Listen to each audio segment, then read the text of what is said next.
नमस्कार, मैं विमलेंदु चैतन्य और आप देख रहे हैं अब तक बिहार। चैतन्य कम्युनिकेशंस के समाचार प्रभाग में आपका स्वागत है। आइए चलते हैं आज की पहली खबर की ओर। विश्व में पर्यावरण संतुलन को लेकर अंतर्राष्ट्रीय संगठन लायंस क्लब जागरूकता अभियान चला रही है, जिसके तहत लायंस क्लब के वरिष्ठतम अधिकारी एवं गया शहर के प्रख्यात शिशु रोग विशेषज्ञ डॉक्टर विजय कुमार करण के नेतृत्व में तकरीबन 20 एकड़ के विशाल भूखंड के एक ही हिस्से में पौधरोपण का कार्यक्रम आयोजित किया गया, जिसमें लायंस क्लब गया के वर्तमान प्रेसिडेंट विनय वर्मा और सेक्रेटरी मनोज कुमार सहित क्लब के लगभग दर्जन भर से अधिक वरीय सदस्यों के साथ 2 सत्र में कार्यक्रम आयोजित किए गए। प्रथम सत्र में घोड़ाघाट बांध के निकट स्थित गांव के गरीब एवं असहाय बुजुर्ग, युवा एवं वृद्ध सहित बच्चों के बीच वस्त्र का वितरण किया गया। साथ ही समाज के अंतिम पायदान पर गुजर बसर करने वाले लोगों के बीच वस्त्र के अलावे बच्चों के बीच बिस्किट्स और टॉफियों का वितरण किया गया।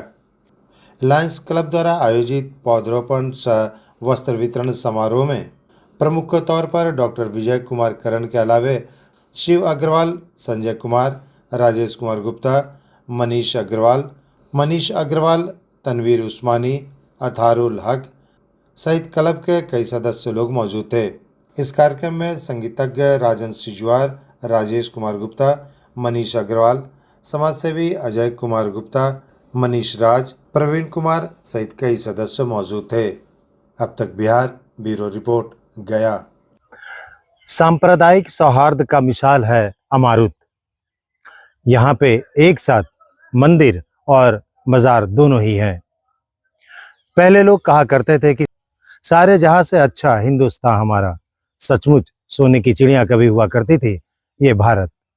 लेकिन आज वह मनस्ता इस कदर हो गया है कि लोग एक दूसरे के जानी दुश्मन बन बैठे हैं। परिवेश बदल रहा है, संस्कृति बदल रही है, लोग आज भी वही हैं। जरूरत सिर्फ इतनी सी है कि लोग एक दूसरे के साथ प्यार मोहब्बत और एक दूसरे के साथ शांतिपूर्वक रहें। ये पैगाम देता है। इस इलाके में हम मौजूद हैं, बिहार के गया, और गया का डोभी का अमारुत गांव दरबार है। इस इलाके के जमींदार थे कामता प्रसाद और उनके वंशज हमारे साथ हैं। मनोज कुमार उनके पोता हैं और इत्तेफाक से लायंस क्लब के माननीय सेक्रेटरी भी हैं। मनोज जी, कभी कहा जाता था सोने की चिड़िया हुआ करती थी भारत, कभी कहा जाता था कि सांप्रदायिक सौहार्द, गंगा जमुनी तहजीब का देश है भारत। इस मिसाल को आज भी कायम रखे हुए हैं आपके पूर्वज। निकलता है तो सबसे पहले हम ही लोग के घर में आता है, और यहाँ पर ही मंदिर भी है, जीन बाबा का मजार भी है, और मात्र यहाँ घर में एक घर मुस्लिम है, लेकिन बहुत इज्जत सौहार्दपूर्ण से सब लोग सम्मान के साथ सब लोग रहते हैं। हमारा गांव बहुत सुखी संपन्न गांव है और सब लोग खुशहाल हैं। और दादाजी हमारे यहाँ पे लैंडलॉर्ड थे, और हमारे चाचा जी थी स्वतंत्रता सेनानी रहे हैं, जेल में भी गए हैं। तालकेश्वर पर नंबर 1 थी है, उनको गोली भी लगा था, वो बहुत बड़ा अथी थे। ये इतिहास है मनोज जी के दादाजी श्री कामता प्रसाद जी का। चलिए आपको दिखाते हैं। यहाँ पे मंदिर है बजरंगबली का, वहाँ पे भी 2 बजरंगबली का मंदिर है, और आगे चलिए दिखाते हैं कि जिन बाबा का ये मजार है। पहले कभी लोग कहते थे कि सांप्रदायिक सौहार्द और गंगा जमुनी तहजीब सचमुच मिसाल है ये अमारुत के अंदर में है जी। जो हम लोग का बगीचा है 20 एकड़ का हता के, उसी के अंदर में मंदिर भी है, और शुक्रवार का नमाज भी पढ़ाया जाता है। मुस्लिम आके नमाजियां अदा करते हैं। एक ही कैंपस में मंदिर है आगे, और पीछे अथी भी है, जीन बाबा का मजार भी है। हम लोग भी पूजा इसमें करते हैं, वो दोनों जगह पूजा करते हैं। अच्छा, ये जीन बाबा का क्या कंसेप्ट है? जीन बाबा क्या होते हैं, कौन होते हैं, और क्या कुछ जानकारी है इनके बारे में? जीन बाबा पुराना हम लोग मानते आ रहे हैं। हम लोग सुनते थे कि जीन बाबा जिसपे शादी ब्याह होता था, चादर इन पे भी चढ़ाया जाता है, बजरंगबली की पहला कार्ड भी दिया जाता है। सम्मान, हमेशा सम्मान दिया जाता है। हर एक पूजा पाठ में इनका भी पूजा किया जाता है। यहाँ पे करीब 20 एकड़ का ये भूखंड है। यह अमारुत का इलाका है। आप लोग यहाँ पे रहते हैं, देखभाल करते होंगे। दोनों हम लोग का एक घर है और घर में ही जैसे जैसे हम लोग और भगवान जी का लोग का पूजा करते हैं वैसे ही जिन बाबा का भी पूजा मतलब समान रूप से होता है। और हम लोगों के जब जो पूर्वज जो यहाँ आए थे लगभग 150 साल पहले, तो उसी समय से यहाँ जिन बाबा भी उन लोगों के द्वारा स्थापित किया गया था और उसी समय से साथ में पूजा जो चल रहा है, साथ में सब लोगों का पूजा जो चल रहा है, जैसे भगवान लोग जी का बजरंगबली हो गए हैं, जैसे और जो भी है सब लोगों का पूजा जैसे होता है नित्य प्रतिदिन, वैसे इनका भी पूजा होता है। और स्पेशली हर एक फ्राइडे को, हर एक शुक्रवार को यहाँ नमाज पढ़ा जाता है। नमाज पढ़ने के लिए स्पेशल आदमी है, वो आते हैं नमाज पढ़ के यहाँ पढ़ के और उसके बाद अपना सच की बात है कि सिर्फ इस पूरे इलाके में एक घर मुस्लिम है और उनके लिए इतना पूरा कुछ नहीं ऐसा नहीं है। अच्छा। ये हम लोग के घर के लिए स्पेशल, हम लोग के यहाँ के लिए है। ये माने इस इलाके में तो और लोग पीछे हैं। मस्जिद है मगर अच्छा। वो लोग यहाँ नहीं आते हैं। अच्छा, उन लोगों के लिए अलग मस्जिद है। अच्छा। ये इलाके में जो हम लोग का घर जो है ना, हम अच्छा। लोगों का वो घर है अपने वो कैंपस अपने के अंदर। कैंपस में ये है। अच्छा, अपने कैंपस के अंदर जी, ये अपने कैंपस व्यवस्था के है। अंदर है जिन बाबा जो हम लोगों के पूर्वज के द्वारा लगभग 150 साल पूर्वज जो पहले आए थे, अच्छा। उनके द्वारा यहाँ जिन बाबा स्थापित करवाए गए थे। और वही जिन तो बाबा आपको बताएं कि जिन बाबा का ये देखिए हमारे पीछे मज़ार है और यहाँ पे ऐसी मान्यता है, जैसा कि हम भी थोड़ी बहुत जानकारी रखते हैं। जो जानकारी हमें है कि जिन बाबा जिस पे खुश हो जाते हैं उसको कहा जाए कि मगही में या ठेठ में कहें तो माला माल कर देते हैं, और जिस पे नाराज हो जाए, उनकी वक्र दृष्टि पड़ जाए, तो समझिए वो शनि के तरह है जिन बाबा। जिस पे खुश होते हैं वो दिन दुगनी रात चौगनी प्रगति करता है, और जिस पे उनकी वक्र दृष्टि पड़ गई तो वो बर्बाद भी होता है। इस इलाके की आबादी का सबसे बड़ा कारण कहा जाए तो यहाँ पे एक तरफ बजरंगबली है तो दूसरी तरफ जिन बाबा है। ये है यहाँ की खूबसूरती और ये है गंगा जमुनी तहजीब की मिसाल। चलिए आपको लिए चलते हैं लायंस क्लब द्वारा आयोजित वृक्षारोपण और वस्त्र वितरण कार्यक्रम में, जहाँ पे गरीब बच्चों के बीच वस्त्र वितरण किए गए। आपको बता दें कि पास का ही इलाका घोड़ा घाट है, वहाँ पे आज भी 21वीं सदी में लोग नंग धड़ंग रहते हैं इस इलाके में, और वहाँ पे लायंस क्लब के लोग पहुंचकर उन बच्चों और बुजुर्गों के बीच वस्त्र वितरण किए। वहाँ पे अच्छा टॉफी क्या क्या वितरण किए गए? हम लोगों ने वहाँ पर वस्त्र वितरण किया, साड़ी वितरण किया और छोटे बच्चों को बिस्कुट और टॉफी का वितरण किया। हम लोग को इस तरह का आकलन नहीं था कि इतने बच्चे लोग आ जाएंगे, इसलिए हम लोग का बहुत तैयारी नहीं था। अगर नेक्स्ट बार में, अगले बार में प्रोग्राम बना करके फिर से तैयारी से आएंगे और ज़्यादा से ज़्यादा अच्छा प्रोग्राम करेंगे। ज़्यादा से ज़्यादा अच्छा कार्यक्रम तो खैर हर बार इनका होता है, हर बार मिसाल होता है। आपको एक चीज़ और बता दें कि इस कार्यक्रम में शरीक होने के लिए डॉक्टर विजय करण पहुंच रहे हैं, बोकारो से ऑन वे हैं, और अब से चंद मिनटों के बाद वो इस समारोह में शामिल होंगे। चलिए कुछ और लायंस क्लब के वरिष्ठ सदस्यों से या अधिकारियों से आपकी मुलाकात करवाते हैं।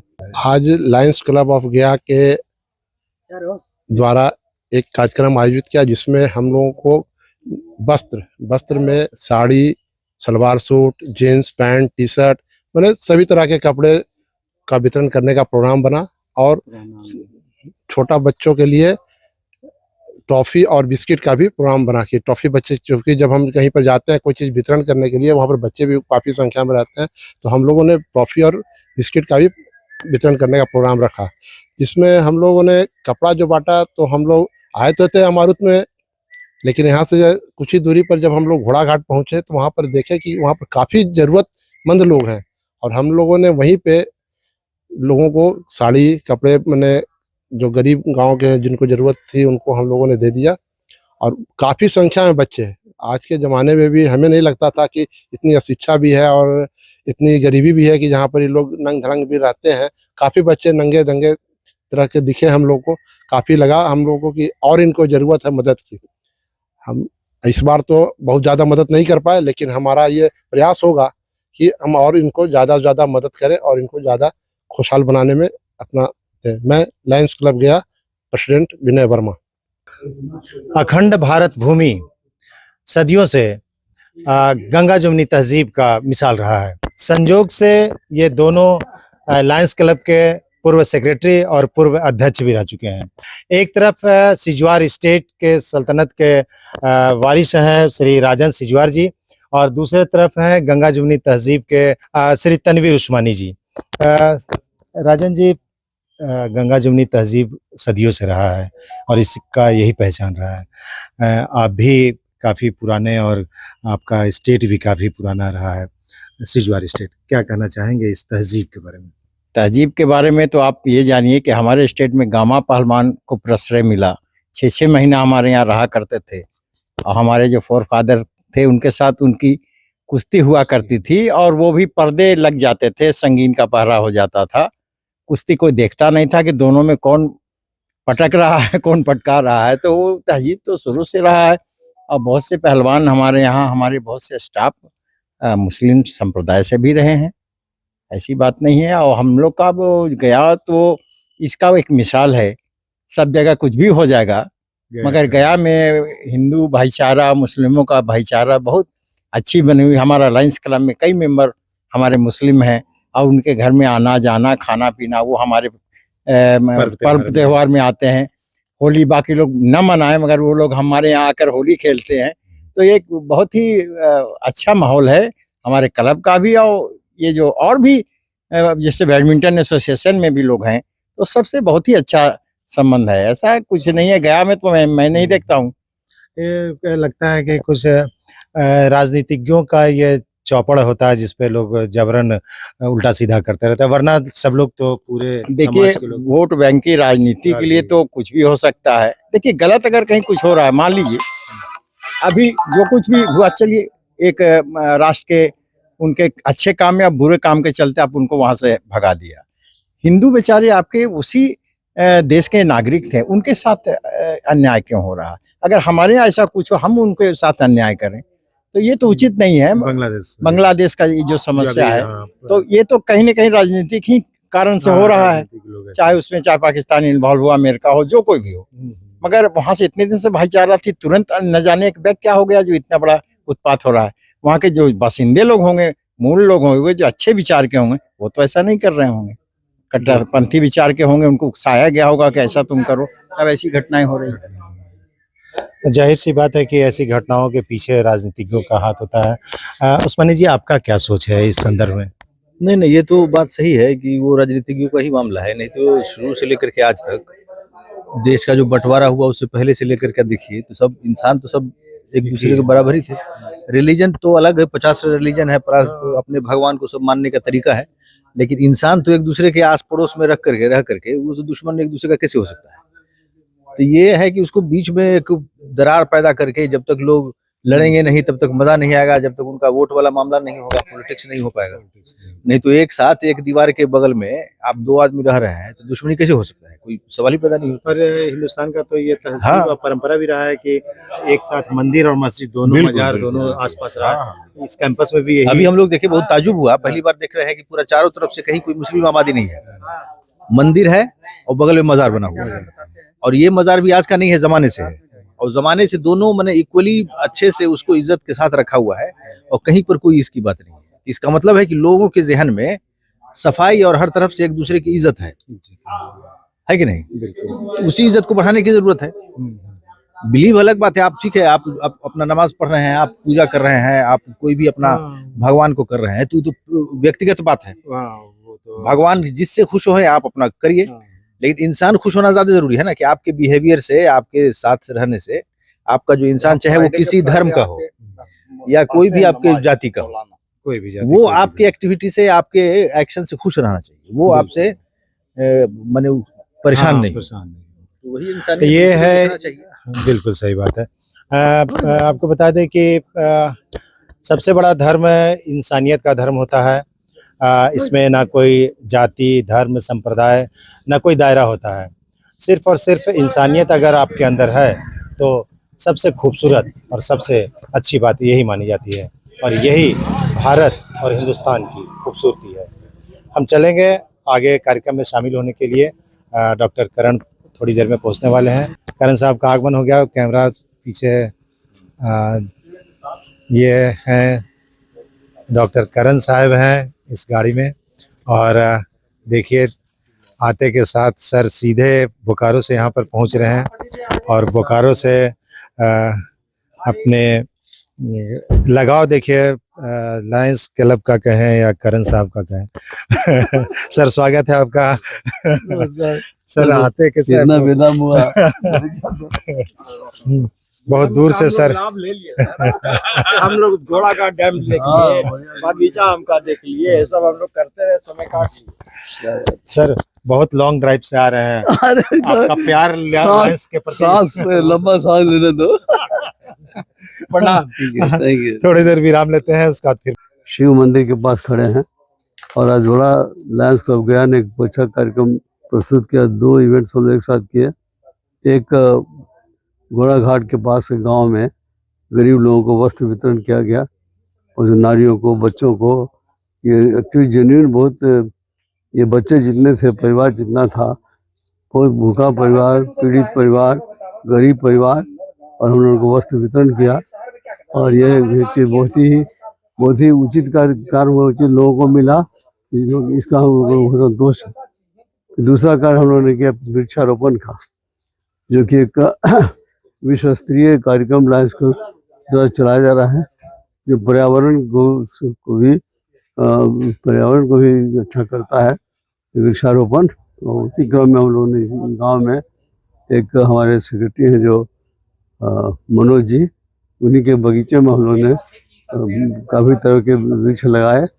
जो लीची है, अनार है, और नींबू का पेड़ है, आम का पेड़ है, तो बहुत सारे पेड़ लगाए। और मैं समझता हूँ जितने उत्साह से उन्होंने कार्यक्रम किया, जितने लोग 15-20 मेंबर से आए और लोगों ने बहुत ही उत्साह से भाग लिया। और मुझे समझता हूँ इस नए सत्र का 24-25 का यह पहला कार्यक्रम हम लोग किया है, और उम्मीद है कि जो हमारे नए तो ये हैं सेक्रेटरी और प्रेसिडेंट, इन लोगों के नेतृत्व में आगे भी वर्षों तक अच्छा काम करते रहेंगे। धन्यवाद। मनोज बाबू के सौजन्य से इनके गांव में आ गया, आई ये ले जाकर आज उसका दर्शन करा दिए। बहुत दिन से सुनते थे कि फल्गु नदी में पानी घोड़ा घाट से आता है, मगर कभी हम समझते हैं हमारे जितने मित्र मंडली हैं कोई नहीं देखे होंगे। 60 साल की उम्र हो गया, मगर आज सौभाग्य मिला, हम लोग देख लिए, बड़ा आनंद आया। पानी कैसे स्टोरेज हो रहा है, ओवरफ्लो होके कैसे जा रहा है, कैसे खुलता है, बंद होता है। नहर भी बहुत, पूरा नहर में पानी जा रही है, एक तरफ से, एक तरफ फाल्गु में पानी आ रही है। बड़ा रमणीक वहाँ पर पिकनिक स्पॉट रहा, वातावरण रहा, बड़ा आनंद आया। बहुत अच्छा लगा, अच्छा नहीं बहुत अच्छा लगा। पहली बार अपने लाइफ में हम देखे हैं, और पानी का क्या फ्लो होता है, पानी का क्या ठहराव होता है, ये सब देखने को मिला। बहुत अच्छा लगा। सुनते आए थे लेकिन आज देखने का मौका मिला। हाँ, बिस्कुट वितरण किया है, जिसका भी बहुत अच्छा लगा। वहाँ बहुत अच्छे लोग थे, बच्चे लोग थे। घोड़ा घाट नहर का स्थापना 1958 में हुआ था, जो कि हमारे पूर्वज तारकेश्वर बाबू, दामोदर और पिताजी रघुनंदन और इन्हीं लोगों के द्वारा घोड़ा घाट नहर का निर्माण सरकार के आदेश पर कराया गया था। और उससे लीलाजर नहर की उत्पत्ति हुई है, जो कि आगे बढ़ के 2 नहर, उसका एक बगाही ब्रांच है, वो मेन ब्रांच के नाम से 2 नहर उससे निकली है, जिससे किसानों का सिंचाई होता है। नाम अपना बता दीजिए। मेरा नाम अजय कुमार, एडवोकेट, सरघाटी कोर्ट। हमारे गांव के बगल में डैम है और उससे बहुत किसान के फायदा है। हजारों 10,000 एकड़ सिंचाई होती है उस नहर के। नीलांजना नदी इसके बोलते हैं, पानी रोक के नहर बना दिया गया है। इससे किसान बहुत लाभान्वित होते हैं और बहुत सुंदर जगह है। पानी का सुराना, हम लोग अंदर जाके केबिन में कैसे पानी खुलता है, कैसे बंद होता है, जो भी फल्गु नदी में पानी जाता है इसी होके जाता है। मैं मनोज कुमार, हमारा दरबार।